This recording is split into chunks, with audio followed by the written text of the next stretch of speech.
Paus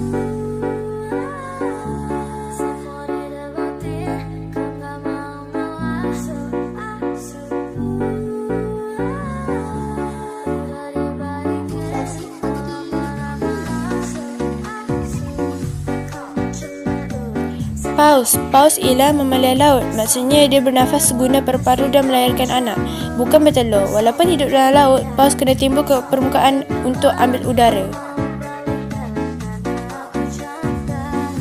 Jenis paus biru, haiwan paling besar di dunia, boleh capai lebih 30 meter panjang. Paus bungkuk, terkenal dengan nyanyian uniknya. Paus pembunuh, sebenarnya jenis lumba-lumba terbesar. Ciri-ciri paus: perdarahan panas, menyusukan anak, ada lapisan lemak tebal untuk tahan sejuk. Sesetengah spesies berhijrah ribuan kilometer setiap tahun.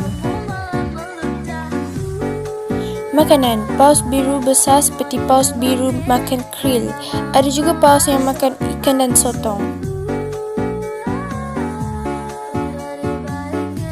Kepentingan: bantu keseimbangan ekosistem laut, sumbangan nutrien laut melalui kitaran semula jadi, tarikan pelancongan.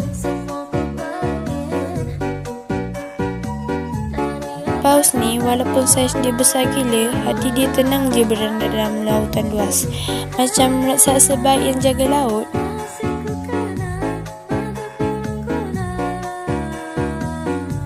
Sekian, terima kasih.